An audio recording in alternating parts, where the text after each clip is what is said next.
Honestly, I believe most of us don't really understand how good we have it. Most of us can wake up in the morning without the fear of being captured, without the fear of watching our parents get killed, and have the opportunity to walk outside our front doors without getting shot. We have the opportunity to go to school, play the sports, and do the things we love, and we are lucky that the military is voluntary. Imagine being a kid who had to grow up in an environment where he constantly lived in fear, was forced to fight, and had no opportunity at all, while he lost both his parents in the process. How on earth are you supposed to succeed in life after all that? Well, the subject of today's video survived all those things and also went on to become a big-time college football player. In today's video, we'll be talking about the inspiring story of former Michigan wide receiver Amara Darboh and how he overcame all the odds that were stacked against him. But first, if you are new to the channel, I make videos about college football, and I really need your help to reach 11,000 subscribers by the end of September, so please take a quick moment and do that for me. If you have another player or a team with an inspiring story, be sure to let me know down in the comment section, and also be sure to turn on post notifications so you never miss another upload. Now let's get started with the inspiring story of Amara Darboh. In case you guys aren't familiar, Sierra Leone is a southwestern African country where civil war took place for nearly a decade, starting in the early 90s and concluding in the early 2000s. It is commonly known for its gangs that captured and enslaved children to fight for their cause. Amara Darboh was born in 1994, and by the time the war was done, nearly 50,000 people had died. Born in the city of Freetown, this is the kind of environment that young Amara had to grow up with as a kid, and his parents did everything they could to protect him and his siblings. Only, his parents were not there to take care of him for very long. His parents had been shot and killed, and he was left as an orphan. He was one of 13 brothers and sisters, and they were constantly on the move to try to avoid all the fighting and turmoil going on in the country. Had his extended family not taken him in and protected him, he could have easily become part of one of the child gangs, and we would never be telling his story today. He was never going to get a good education, he was always living in fear, and he didn't know if he would ever come home alive when he left his house. Finally though, when he was 7, his life changed for the better. Amara was one of the thousands of people fleeing to other countries for refuge, and luckily for him, his family escaped on foot to Gambia and eventually sought refuge in Senegal before he would truly get the opportunity of a lifetime.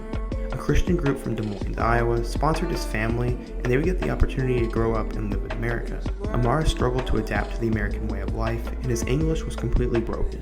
It was a struggle for him, but he was determined to make it, and there was another family that wanted to help him out. He had met a friend named Max Schaefer, and they would do a lot for him. Max and him would become best friends, they would help him work on his English, and they also introduced him to sports. It started out with basketball, but he'd eventually move to the football field. At the time, Amara was living with 6 other people in a 2-bedroom apartment, so the Schaefers decided to adopt him. The papers were signed, and then going into his freshman year of high school, the high school football coach approached Amara about playing, and he would end up joining the team. He was a natural athlete and quickly began to excel at the sport. In his first game, he would catch 3 touchdowns, and everyone knew this could be the start of something special. They were right, as he would become a high school football star his sophomore year. He still liked basketball though, but once the offers from schools such as Notre Dame, Florida, Iowa, Nebraska, and Michigan started to pile up, he realized his entire future was in football. Later, Darboh would become one of the best high school wide receivers in the country, and he now had to decide where he was going to play. He would end up choosing Michigan for 3 main reasons. 1, because he loved the coaching staff, 2, because he felt they were the most genuine during the recruiting process, and 3, because he had developed a bond with both Denard Robinson and Devin Gardner, his future quarterbacks. According to 24/7 Sports, Amara was a 4-star recruit, the number 28 wide receiver, and the 218th best player in the class of 2012. Somehow he had survived the Civil War in Sierra Leone, and now he was going to be playing for one of the premier brands in college football. Going into the 2012 season, the Michigan Wolverines were under second-year head coach Brady Hoke. Denard Robinson was going into his senior year, and expectations were high for the program. Amara would not play much as a freshman though, as he only appeared in 4 games as a backup. He was supposed to play a more significant role his sophomore year, but he would go down with an injury before he could ever see the field. As a redshirt sophomore, it was finally time for him to prove he belonged on the field. He would catch his first pass in a game against Appalachian State, catch his first touchdown pass against Miami of Ohio, and have his first 100-plus yard receiving game against Indiana. Unfortunately though, Michigan struggled mightily that year as they would go 5-7, and Brady Hoke was later fired after he regressed every single year. As a redshirt sophomore, Darboh caught 36 passes for 473 yards and 2 touchdowns. Not bad for his first real season. Going into 2015, in came Jim Harbaugh to be the next head coach of the Wolverines. 2015 would be the breakout season for Amara as he started 9 games and became a pivotal piece in the offense. He started out the season strong as he caught 8 passes for 101 yards and a touchdown in their home opening loss to Utah. From there, he would continue to be solid, but nothing spectacular. He would help them beat number 22 BYU and have a circus catch along the way. He would then go on to help them beat number 13 Northwestern before they had a game against Michigan State. In one of the most memorable moments of the decade, Michigan's punter messed up and punted the ball right into the hands of Jalen Watts-Jackson, and Michigan State won on the last play of the game. They would survive by way of a late goal line stand against Minnesota before a game against Indiana. The Wolverines would have to score on 4th and goal to send the game to overtime, and Darboh's 8 catches for 108 yards and a touchdown would help them win in double overtime.